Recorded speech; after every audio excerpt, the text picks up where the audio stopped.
Assalamualaikum warahmatullahi wabarakatuh.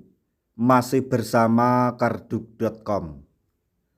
Pada kesempatan kali ini kami akan menyampaikan informasi terbaru, tentunya terkait dengan nasib tenaga honorer yang diangkat menjadi P3K paruh waktu, yaitu inilah contoh mekanisme P3K paruh waktu menjadi P3K full time atau penuh waktu secara bertahap. Cermati kriterianya berikut ini.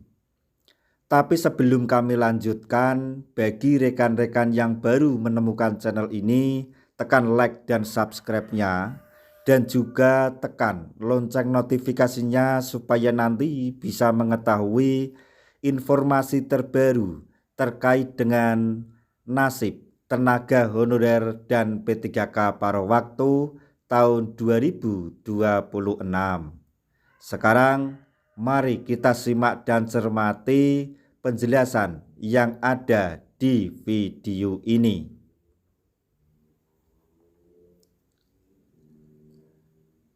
Kemenpan RB nomor 16 tahun 2025 mengatur bahwa P3K paruh waktu berpeluang untuk diangkat menjadi P3K penuh waktu setelah melalui tahapan evaluasi kinerja.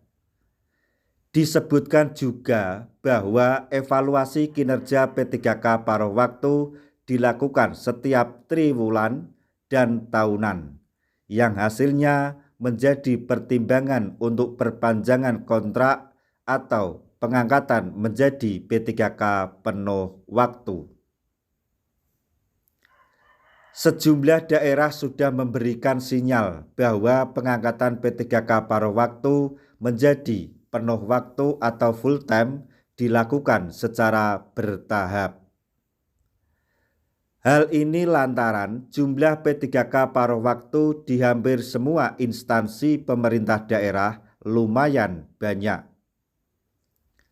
Lantas, apa kriteria P3K paruh waktu mendapat prioritas untuk diangkat menjadi full time pada gelombang pertama? Jika ketentuan di Kemenpan RB nomor 16 tahun 2025 menjadi acuan, maka P3K paruh waktu dengan kinerja terbaik berdasarkan hasil penilaian akan mendapat giliran pertama naik status.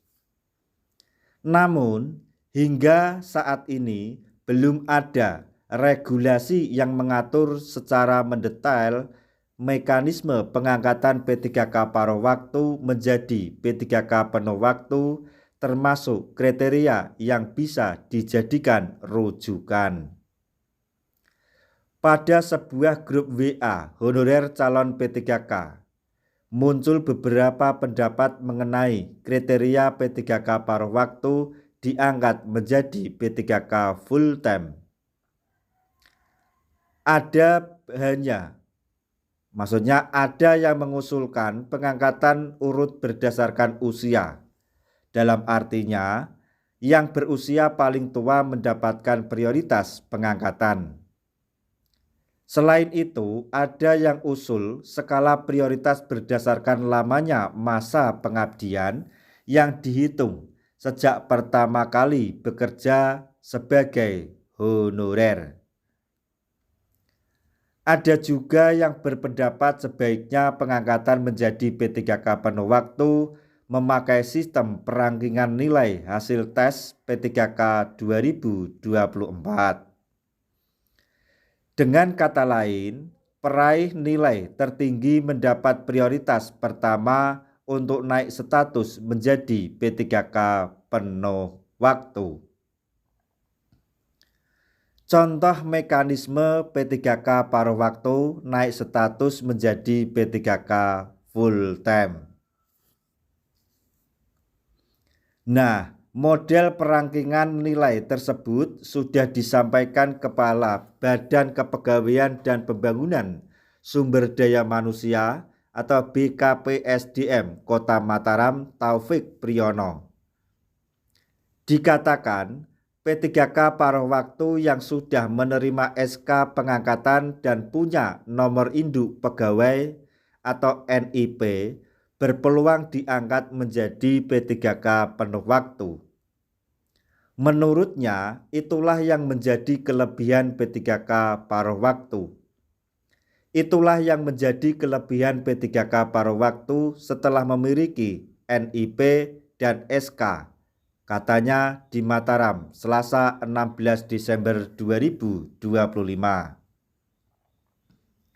Lebih lanjut, Taufik mengatakan, P3K paruh waktu bisa langsung diangkat menjadi P3K penuh waktu ketika ada pembukaan formasi dari pemerintah. Misalnya, pada tahun 2026 pemerintah mengalokasikan rekrutmen calon P3K penuh waktu di satu instansi sebanyak 200 formasi. Maka P3K paruh waktu bisa langsung diangkat sebagai P3K penuh waktu dengan mengambil 200 orang nilai tertinggi saat pelaksanaan tes. Hasil tes yang sudah dilaksanakan menjadi acuan pengangkatan P3K paruh waktu menjadi P3K penuh waktu. Begitu selanjutnya. Taufik menghimbau para P3K paruh waktu agar tidak berkecil hati karena status P3K paruh waktu merupakan tahapan yang harus dilalui sebelum diangkat menjadi P3K penuh waktu secara bertahap. Meskipun tugas-tugas tetap begitu juga dengan gaji, namun P3K paruh waktu punya kelebihan NIP dan harapan menjadi P3K penuh waktu dan mendapatkan hak sesuai ketentuannya. Dia menyebutkan sebanyak 3.067 calon P3K paruh waktu di lingkup Pemkot Mataram dijadwalkan menerima SK pengangkatan pada hari Senin tanggal 22 Desember 2025. SK P3K paruh waktu terhitung mulai tanggal 1 Oktober 2025 dan surat perintah menjalankan tugas atau SPMT terhitung mulai 1 Januari 2026. SK P3K paruh waktu nantinya berlaku 1 tahun dan bisa diperpanjang sesuai dengan ketentuan.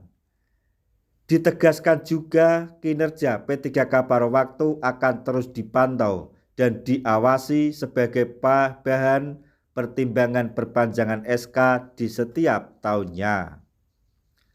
Untuk besaran gaji P3K paruh waktu masih sama dengan gaji yang diterima ketika menjadi honorer, yaitu 1,5 juta rupiah per bulan dan sudah disiapkan untuk tahun 2026. Nah, itulah tadi informasi yang dapat kami sampaikan, informasi yang sangat penting bagi rekan-rekan tenaga honorer yang diangkat menjadi P3K paruh waktu terkait dengan mekanisme peralihan status P3K paruh waktu menjadi P3K penuh waktu. Semoga informasi ini dapat bermanfaat bagi rekan-rekan semuanya. Di akhir video kami mengucapkan banyak terima kasih. Wassalamualaikum warahmatullahi wabarakatuh.